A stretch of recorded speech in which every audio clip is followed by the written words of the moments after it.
ಭಾರತ ರತ್ನ ಪರಮ ಪೂಜ್ಯ ಡಾಕ್ಟರ್ ಬಾಬಾ ಸಾಹೇಬ್ ಅಂಬೇಡ್ಕರ್ ಅವರಿಗೆ, ಬೋಧಿಸತ್ವ ಡಾಕ್ಟರ್ ಬಾಬಾ ಸಾಹೇಬ್ ಅಂಬೇಡ್ಕರ್ ಅವರಿಗೆ, ಭಾರತದ ಸಂವಿಧಾನಕ್ಕೆ, ಭಾರತದ ಸಂವಿಧಾನಕ್ಕೆ.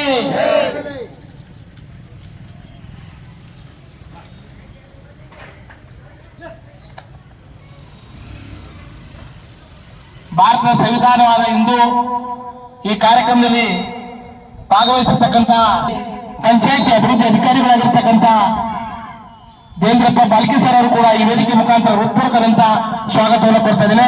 ಅದೇ ರೀತಿಯಾಗಿ ಗ್ರಾಮ ಪಂಚಾಯತಿ ಎಲ್ಲ ಸರ್ವ ಸದಸ್ಯರಿಗೂ ಕೂಡ ಈ ವೇದಿಕೆ ಮುಖಾಂತರ ಹೃತ್ಪೂರ್ವಕವಂತಹ ಸ್ವಾಗತವನ್ನು ಕೊಡ್ತಾ ಇದ್ದೇನೆ. ಅದೇ ರೀತಿಯಾಗಿ ಗ್ರಾಮ ಪಂಚಾಯತಿಯ ಸಿಬ್ಬಂದಿ ವರ್ಗದವರಿಗೂ ಕೂಡ ಈ ವೇದಿಕೆ ಮುಖಾಂತರ ಹೃತ್ಪೂರ್ವಕವಾದಂತಹ ಭಾರತವನ್ನು ಒಂದು ಸಾರ್ವಭೌಮ ಸಮಾಜವಾದಿ ಜಾತ್ಯತೀತ ಪ್ರಜಾಸತ್ತಾತ್ಮಕ ಗಣತಂತ್ರವನ್ನಾಗಿ ವಿಧಿಯುಕ್ತವಾಗಿ ಸ್ಥಾಪಿಸಿ ಅದರ ಎಲ್ಲ ಪ್ರಜೆಗಳಿಗೆ ಸಾಮಾಜಿಕ ಆರ್ಥಿಕ ಮತ್ತು ರಾಜಕೀಯ ನ್ಯಾಯವನ್ನು ವಿಚಾರ ಅಭಿವ್ಯಕ್ತಿ ನಂಬಿಕೆ ಭಕ್ತಿ ಮತ್ತು ಆರಾಧನೆಗಳಲ್ಲಿ ಸ್ವಾತಂತ್ರ್ಯವನ್ನು ಸ್ಥಾನಮಾನ ಮತ್ತು ಅವಕಾಶಗಳಲ್ಲಿ ಸಮಾನತೆಯನ್ನು ದೊರಕಿಸಿ ವೈಯಕ್ತಿಕ ಘನತೆ ದೇಶದ ಒಗ್ಗಟ್ಟು ಮತ್ತು ಏಕತೆಗಾಗಿ ಎಲ್ಲರನ್ನು ಭಾತೃತ್ವವನ್ನು ಪ್ರೋತ್ಸಾಹಿಸಲು ನಿರ್ಧರಿಸಿ ನಮ್ಮ ಸಂವಿಧಾನ ರಚನಾ ಸಭೆಯಲ್ಲಿ 1949 ನವೆಂಬರ್ ತಿಂಗಳ 26ನೇ ದಿನದಂದು ಈ ಸಂವಿಧಾನವನ್ನು ಸ್ವೀಕರಿಸಿ ಶಾಸನವನ್ನಾಗಿ ನಮಗೆ ನಾವೇ ಸಮರ್ಪಿಸಿಕೊಂಡಿದ್ದೇವೆ. ಭಾರತ ಸಂವಿಧಾನಕ್ಕೆ ಭಾರತದ ಸಂವಿಧಾನದ ಬಗ್ಗೆ ಪಂಚಾಯತ್ ಅಭಿವೃದ್ಧಿ ಅಧಿಕಾರಿಗಳಾಗಿರ್ತಕ್ಕಂಥ ದೇವೇಂದ್ರಪ್ಪ ಬಾಲ್ಕಿ ಸಾಹೇಬ್ನ ಸಭೆಯನ್ನು ಉದ್ದೇಶಿಸಿ ಮಾತಾಡಬೇಕಂತ ಕೇಳ್ಕೊತಾರೆ. ಕೊಲ್ಲೂರು ಗ್ರಾಮ ಪಂಚಾಯಿತಿಯ ಎಲ್ಲ ಸಾರ್ವಜನಿಕರಿಗೆ ಸಂವಿಧಾನ ದಿನದ ಹಾರ್ದಿಕ ಶುಭಾಶಯಗಳನ್ನು ಕೋರುತ್ತೇನೆ.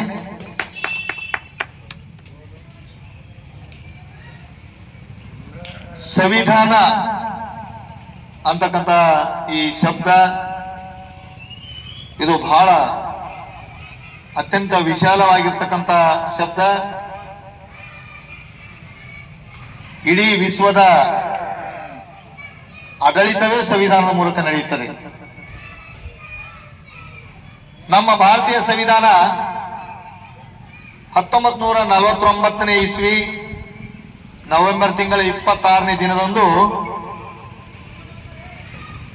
ಈ ಸಂವಿಧಾನ ಈ ದೇಶಕ್ಕೆ ಪೂರಕವಾಗಿದೆಯೋ, ಮಾರಕವಾಗಿದೆಯೋ, ಆಶೀರ್ವಾದ ರೂಪದಲ್ಲಿದೆಯೋ, ಅಥವಾ ಇದು ನಮಗೆ ಯಾವ ಯಾವ ಹಕ್ಕುಗಳನ್ನು ಕೊಡುತ್ತದೆ, ಯಾವ ಯಾವ ಕರ್ತವ್ಯಗಳನ್ನು ಕೊಡುತ್ತದೆ ಅಂತ ಹೇಳಿ ಸುದೀರ್ಘವಾಗಿ ಸುಮಾರು 40,000 ಪ್ರಶ್ನೆಗಳಿಗೆ ಉತ್ತರವನ್ನು ಪಡೆದ ನಂತರ ಈ ಭಾರತೀಯ ಸಂವಿಧಾನ ಇವತ್ತು ಬೇಕು, ಇದು ಇರಲಿ ಅಂತೇಳಿ ಹೇಳಿ ಸಂವಿಧಾನ ರಚನಾ ಸಭೆಯಲ್ಲಿ ಅಂಗೀಕಾರವಾಗಿ ಇವತ್ತಿನ ದಿನ ಈ ಸಂವಿಧಾನವನ್ನು ನಾವು ನಮ್ಮ ದೇಶಕ್ಕಾಗಿ ಅರ್ಪಿಸಿಕೊಂಡಿದ್ದೇವೆ.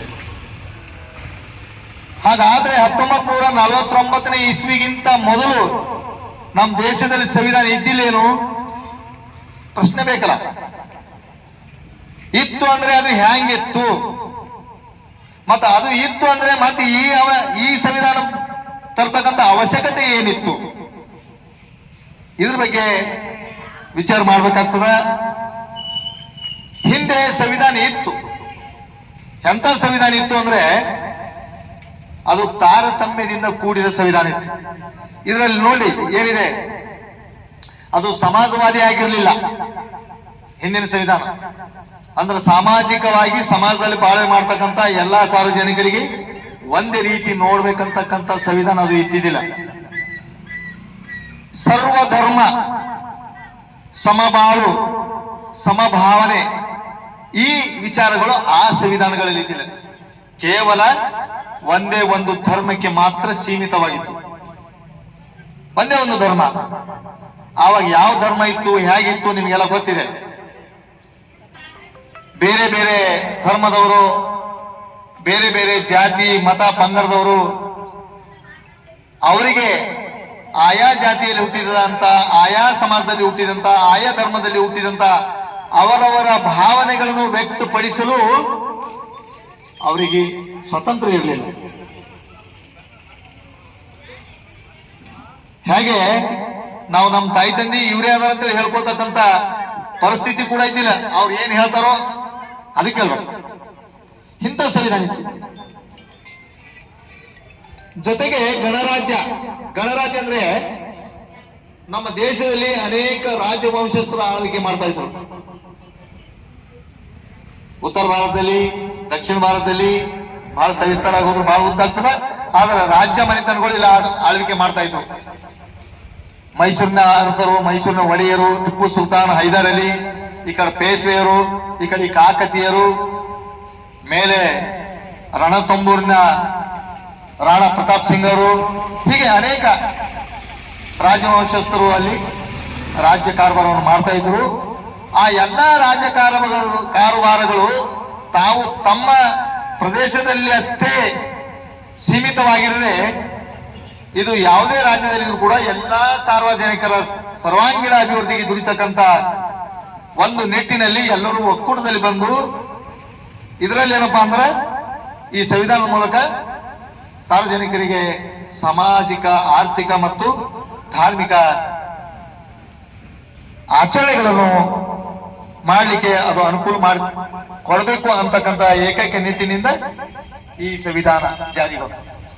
ಈ ಸಂವಿಧಾನದಲ್ಲಿ ಏನೇನಿದೆ, ಆರ್ಥಿಕವಾಗಿ ಅಂದ್ರೆ ಈಗ ನಾವು ನಮ್ಗೆ ಏನೇನು ಕೆಲಸ ಬರ್ತದೋ ಆ ಕೆಲಸನ ಮಾಡಿ ನಮ್ಮ ಹೊಟ್ಟೆ ತುಂಬಿಕೊಳ್ತಾ ಇದ್ದೀವಿ. ಯಾರು ಡ್ರೈವರ್ ಮಾಡ್ತಾರ, ಯಾರು ಕ್ಲೀನರ್ ಮಾಡ್ತಾರ, ಯಾರು ವ್ಯಾಪಾರ ಮಾಡ್ತಾರ, ಕಿರಾಣಿ ಅಂಗಡಿ ನಡೆಸ್ತಾರ, ದೊಡ್ಡ ದೊಡ್ಡ ವ್ಯಾಪಾರಗಳು ಮಾಡ್ತಾರ. ಅವಾಗ ಹಂಗಿದ್ದಿಲ್ಲ. ಅವಾಗ ಏನಿತ್ತು ಅಂದ್ರೆ ಕೋಮ್ಟಿಗಳು, ವ್ಯಾಪಾರಿಗಳಂತಿದ್ರು ಕೋಮ್ಟಿಗಳು, ಅವ್ರು ಮಾತ್ರನೇ ಆ ಕೆಲಸಗಳನ್ನೆಲ್ಲ ಮಾಡ್ತಾ ಇದ್ರು. ಅವ್ರು ಕೈ ಕೆಳಗೆ ದುಡಿತಕ್ಕಂಥ ಎಲ್ಲರೂ ಸೂದ್ರು.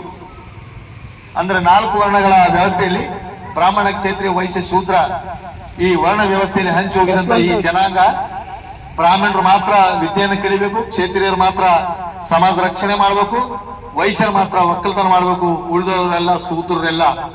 ಈಗ ನಾವೇನು ಇಲ್ಲಿ ಸೇರಿದೇವೆ ಇಷ್ಟು ಜನ ಎಲ್ಲ ನಾವೆಲ್ಲ ಶೂದ್ರರೇ. ನಾವ್ಯಾರು ಬ್ರಾಹ್ಮಣರಲ್ಲ, ನಾವ್ಯಾರು ಕ್ಷೇತ್ರೀಯ ರಜಪೂತರು ಅಲ್ಲ, ನಾವ್ಯಾರು ಕೋಮ್ಟಿಗಳು ಅಲ್ಲ, ನಾವೆಲ್ಲರೂ ಶೂದ್ರರೇ. ಸೊ ಈ ಶೂದ್ರರು ಅವ್ರ ಮೇಲಿನ 3 ವರ್ಗದವ್ರು ಏನ್ ಹೇಳ್ತಾರೋ ಅದನ್ನ ಕೇಳಬೇಕು ಅಂತ ಸಂವಿಧಾನ ಇತ್ತು. ಅದಕ್ಕೆ ಈ ಸಂವಿಧಾನ ಈ ಕೆಳಗಿನ ಶೂದ್ರ ಜಾತಿಗೆ ಓದ್ಲಿಕ್ಕೆ ಕೊಡಲ್ಲ, ದಷ್ಟು ಪುಷ್ಟ ಆಗಿ ಹುಡುದು ಅಂದ್ರೆ ಮಿಲಿಟರಿದಾಗ ಸೇರ್ಲಕ್ಕೆ ಅವಕಾಶ ಇಲ್ಲ, ಒಳ್ಳೆ ಬುದ್ಧಿವಂತ ಆಗಿ ಹುಡುದು ಅಂದ್ರೆ ವ್ಯಾಪಾರ ಮಾಡ್ಲಕ್ಕೂ ಅವ್ರಿಗೆ ಅನುಕೂಲ ಇಲ್ಲ. ಇಂಥ ಸಂವಿಧಾನ ಬೇಡ ಅಂತ ಹೇಳಿ ಭಾರತೀಯ ಸಂವಿಧಾನವನ್ನು ರಚನೆ ಆಗಿರ್ತಕ್ಕಂಥದ್ದು. ಈ ಭಾರತೀಯ ಸಂವಿಧಾನದಲ್ಲಿ ಏನೇನಿದೆ ನೋಡಿ, ಸಮಾನತೆ, ಎಲ್ಲರಿಗೂ ಸಮಾನತೆ, ನ್ಯಾಯ ಹೆಂಗಿತ್ತು ಅವಾಗ ನೋಡ್ರಿ. ಬ್ರಾಹ್ಮಣ ಏನಾದ್ರೂ ತಪ್ಪು ಮಾಡ್ದ ಅಂದ್ರ ಅವನಿಗೆ ಬೈದು ಬುದ್ಧಿ ಹೇಳ್ಬೇಕ. ಕ್ಷೇತ್ರೀಯ ಏನಾದ್ರೂ ತಪ್ಪು ಮಾಡ್ದ,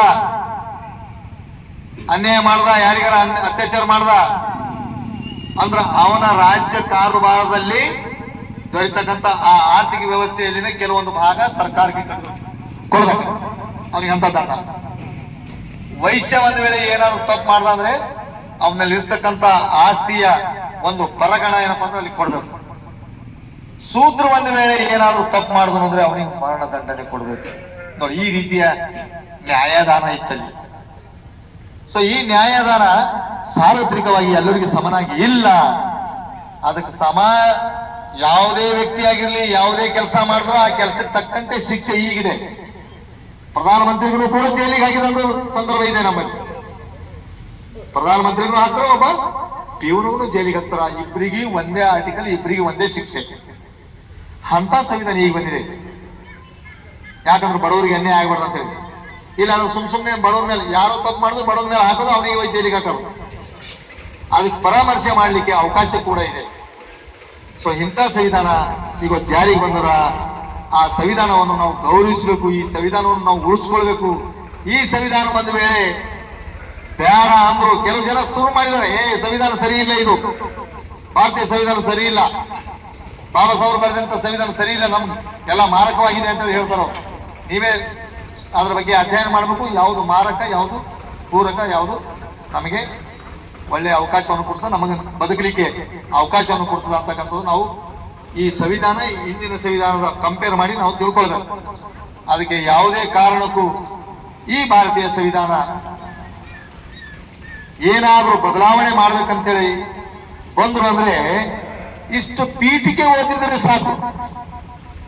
ಇಡೀ ಸಂವಿಧಾನದ ಸಾರನೇ ಇದರಲ್ಲಿದೆ. ಈ ಪೀಠಿಕೆ ಇಟ್ಕೊಂಡು ಏನಾದರೂ ಮಾಡೋದಂದ್ರೆ ಮಾಡಿ. ಆದ್ರೆ ಈ ಸಂವಿಧಾನ ರಚನೆ ಮಾಡುವಾಗ 389 ಸದಸ್ಯರು ಇದಕ್ಕೆ ಈ ಸಂವಿಧಾನ ಸಭೆಯಲ್ಲಿ ಇರ್ತಾರೆ. ಅಂದ್ರೆ ಪ್ರತಿ ರಾಜ್ಯದ ಪ್ರತಿನಿಧಿಗಳು, ಪ್ರತಿ ರಾಜ್ಯ ಕುಟುಂಬದ ಪ್ರತಿನಿಧಿಗಳು, ಪ್ರತಿ ಸಾರ್ವಜನಿಕ ಧಾರ್ಮಿಕ ಸಂಸ್ಥೆಯ ಎಲ್ಲ ಒಬ್ಬೊಬ್ಬ ಪ್ರತಿನಿಧಿಗಳು ಸೇರಿ 389 ಜನ ಸದಸ್ಯರಾಗಿದ್ರು ರಚನೆ ಮಾಡ್ಲಿಕ್ಕೆ. ಈಗಲೂ ಹಾಗೆ ಏನಾದ್ರು ಮಾಡ್ತಾರೆ ಅಂದ್ರೂ ಬರ್ಲಿ ಡಿಬೇಟಿಗೆ ಚಾಲೆಂಜ್ ಮಾಡೋಣ ಅಂತ, ಯಾವ ಸಂವಿಧಾನ ಚೆನ್ನಾಗಿದೆ, ಯಾವ ಸಂವಿಧಾನ ಸರಿ ಇಲ್ಲ ಅಂತ ಹೇಳಿ. ಅದಕ್ಕೆ ಇವತ್ತು ಈ ವೇದಿಕೆ ಮೂಲಕನ ಯಾರು ಸಂವಿಧಾನ ಇದು ಸರಿ ಇಲ್ಲ ಅಂತಾರೋ ಅವರು ಚಾಲೆಂಜ್ ಮಾಡ್ಲಿ, ಅವ್ರಿಗೆ ನಾವು ಚಾಲೆಂಜ್ ಮಾಡ್ಲಿಕ್ಕೆ ತಯಾರಿದ್ದೀವಿ. ಈಗ ಮುಂದೆ ಬರ್ತಕ್ಕಂಥ ಸಂವಿಧಾನದ ಸ್ವರೂಪ ಎಂತದು, ಈಗಿದ್ದಂತ ಸಂವಿಧಾನ ಸ್ವರೂಪ ಎಂತದು ಅಂತೇಳಿ ಕಂಪೇರ್ ಮಾಡಿ ನಾವು ಈ ಸಂವಿಧಾನವನ್ನು ಉಳಿಸ್ಕೊಳ್ಳಿಕ್ಕೆ ಶತಪ್ರಯತ್ನ ಮಾಡಬೇಕು.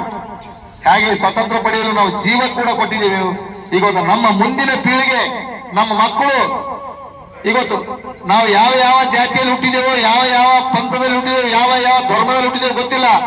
ಆದ್ರೂ ಹುಟ್ಟಿದ ಮಕ್ಕಳು ಮಾತ್ರ ಅವ್ರ ಭವಿಷ್ಯ ನಿರ್ಮಾಣ ಮಾಡ್ಕೊಳ್ಳಿಕ್ಕೆ ಅವ್ರು ಸ್ವತಂತ್ರರಾಗಿ ನಾನು ಇದೇ ಹುದ್ದೆ ಮಾಡ್ತೀನಿ, ನಾನು ಹೀಗೆ ಓದ್ತೀನಿ, ನಾನು ಕಲೆಕ್ಟರ್ ಆಗ್ತೀನಿ, ನಾನು ತಹಸೀಲ್ದಾರ್ ಆಗ್ತೀನಿ, ನಾನು ವಕೀಲ ಆಗ್ತೀನಿ ಅಂತಕ್ಕಂಥ ಸ್ವಾತಂತ್ರ್ಯ ಅವನಿಗೆ ಸಿಗ್ಬೇಕು ಅನ್ಬೇಕಾದ್ರೆ ಇಂಥ ಸಂವಿಧಾನ ಇರ್ಬೇಕಾಗ್ತದೆ. ಅದಕ್ಕೆ ಈ ಸಂವಿಧಾನ ಉಳಿಸ್ಕೊಳ್ಳಿಕ್ಕೆ ನಾವು ನೀವೆಲ್ಲರೂ ಪಣ ತೊಟ್ಟು ಸಂವಿಧಾನ ರಕ್ಷಣೆಗಾಗಿ ನಿಲ್ಬೇಕಾಗ್ತದ. ಸಂವಿಧಾನವನ್ನು ಪ್ರತಿಯೊಬ್ಬರು ಓದಿ ಅದರಲ್ಲಿ ಇರ್ತಕ್ಕಂಥ ನಮ್ಮ ಹಕ್ಕುಗಳೇನು ಮತ್ತು ಈ ದೇಶಕ್ಕೆ ನಾವು ಕೊಡತಕ್ಕಂಥ ಕರ್ತವ್ಯಗಳೇನು ಅಂತಕ್ಕಂಥದ್ದು, ಅದ್ರಲ್ಲಿ ಹಕ್ಕು ಮತ್ತು ಕರ್ತವ್ಯಗಳವ ಎಲ್ಲರೂ ಓದಿ ತಿಳ್ಕೊಳ್ಬೇಕು. ಓದಿ ತಿಳ್ಕೊಂಡು ಈ ಸಂವಿಧಾನದ ಪ್ರತಿಷ್ಠೆ ಉಳಿದ ದೇಶಗಳಲ್ಲಿ ಕೆಲವೊಂದ್ ಕಡೆ ನೋಡಿದ್ರಿ ಹೆಂಗಿದೆ, ಪ್ರಧಾನಮಂತ್ರಿ ಆದವನಿಗೆ ಹೊಡೆದುಕೊಂಡಿಟ್ಟು ಕೊಲ್ದ್ರು, ಮಿಲಿಟರಿ ಆಡಳಿತ. ಇಲ್ಲ, ಆಗಿಲ್ಲ. ಯಾರೇ ತಪ್ಪು ಮಾಡಿದ್ರು ಪರಾಮರ್ಶೆ ಮಾಡ್ತಕ್ಕಂಥದ್ದು, ಅವನಿಗೆ ಸ್ಟಡಿ ಮಾಡಿ ಎಲ್ಲಿ ತಪ್ಪಾಗಿದೆ, ಏನ್ ತಪ್ಪಾಗಿದೆ, ಡೈರೆಕ್ಟ್ ಹೋಗಿ ಅವನಿಗೆ ಶಿಕ್ಷೆ ಕೊಡೋದು ಇಲ್ಲಿ ಪ್ರತಿಯೊಂದಕ್ಕೆ ಅವಕಾಶ ಇದೆ. ಸೊ ಇಂಥ ವಿಶಾಲವಾಗಿರ್ತಕ್ಕಂಥ ಬೃಹದಾಕಾರದಲ್ಲಿ ಆಗಿರ್ತಕ್ಕಂಥ ಇಂಥ ಅಂಶಗಳು ಇದರಲ್ಲಿ ಇಲ್ಲ ಅಂತೇಳಿ ತೋರಿಸ್ತಕ್ಕಂಥವ್ರು ಕೂಡ ಇನ್ನ ಯಾರು ಬಂದಿಲ್ಲ. ಈ ಅಂಶ ಇಲ್ರಿ ಈ ಸಂವಿಧಾನದಲ್ಲಿ ಅಂತೇಳಿ. ಅಂತ ಒಂದು ಬೃಹದಾಕಾರವಾಗಿರ್ತಕ್ಕಂಥ ಸಂವಿಧಾನ ಇದೆ. ಈ ಸಂವಿಧಾನವನ್ನು ಉಳಿಸಿಕೊಳ್ಳಲು, ಬೆಳೆಸಲು ನಾವು ನೀವೆಲ್ಲರೂ ಪಣ ತೊಟ್ಟು ಮುಂದಿನ ನವೆಂಬರ್ 26ರವರೆಗೆ ನಾವು ಏನೇನು ಕರ್ತವ್ಯಗಳು ಕಲ್ಕೊಂಡಿದ್ದೇವೋ, ನಾವು ಏನೇನು ಹಕ್ಕುಗಳನ್ನು ಪಡ್ಕೊಂಡಿದ್ದೇವೋ ಅಂತ ಹೇಳಿ ನಾವು ಸ್ಟಡಿ ಮಾಡ್ಬೇಕಿಂತ ವೇದಿಕೆಗಳಲ್ಲಿ ಬಂದು ಮಾತಾಡ್ಬೇಕು. ಮಕ್ಕಳಾಗ್ಲಿ, ಹಿರಿಯರಾಗ್ಲಿ, ಈ ಸಂವಿಧಾನದ ಅಡಿಯಲ್ಲಿ ನಾನು ಇಂತಿಂತ ಕರ್ತವ್ಯಗಳನ್ನು ಮಾಡಿದ್ದೇನೆ, ಈ ಸಂವಿಧಾನದ ಅಡಿಯಲ್ಲಿ ನಾನು ಇಂಥ ಸೌಲಭ್ಯ ಪಡ್ಕೊಂಡು ನಾನು ಇಂಥ ವ್ಯಕ್ತಿ ಆಗಿದ್ದೇನೆ ಅಂತ ಹೇಳಕ್ ಬರ್ಬೇಕು. ಅಂದ್ರೆ ಈ ಸಂವಿಧಾನಕ್ಕೆ ಒಂದು ಅರ್ಥ ಬರ್ತದೆ. ಇಲ್ಲ ಸುಮ್ಮನೆ ಕಾಟಾಚಾರಕ್ಕೆ ಯಾರೋ ಏನೋ ಮಾಡಿದ್ರು, ಹಾಲ್ ಬಾಯ ಒಳ್ಳೇದು ಮಾಡಿ ಹೋದ್ರು ಹೇಲ್ ಬಾಯ ಎಲ್ಲ ಹಾಳು ಮಾಡಿ. ಅದಕ್ಕೆ ಹಂಗ ಆಗ್ಬಾರ್ದು, ಎಲ್ಲರೂ ಹಾಲ್ ಬಾಯರಾಗ್ಬೇಕು. ಹಾಲ್ ಬಾಯರಾಗಿ ಪ್ರತಿಯೊಬ್ಬರಿಗೂ ಹಾಲು, ತುಪ್ಪ, ಸಕ್ಕರೆಯಾಗಿ ನಾವು ಬಾಳೋಣ ಅಂತೇಳಿ ಹೇಳ್ತಾ ಮಾತನಾಡಲು ಅವಕಾಶ ಮಾಡಿಕೊಟ್ಟಂತ ಎಲ್ಲರಿಗೂ ವಂದಿಸಿ ನಾನು ಮಾತಿಗೆ ವಿರಾಮ ಕೊಡ್ತೇನೆ. ಜೈ ಹಿಂದ್, ಜೈ ಕರ್ನಾಟಕ. ಇಲ್ಲಿವರೆಗೆ ಸಂವಿಧಾನದ ಬಗ್ಗೆ ಸವಿಸ್ತರವಾಗಿ ಮಾತನಾಡತಕ್ಕಂಥ ಪಂಚಾಯತ್ ಅಭಿವೃದ್ಧಿ ಅಧಿಕಾರಿಗಳಾಗಿರ್ತಕ್ಕಂಥ ದೇವೇಂದ್ರಪ್ಪ ಬಾಲ್ಕಿ ಸರ್ಗೆ ಧನ್ಯವಾದಗಳು. ಇದೀಗ ಆಗಮಿಸಿ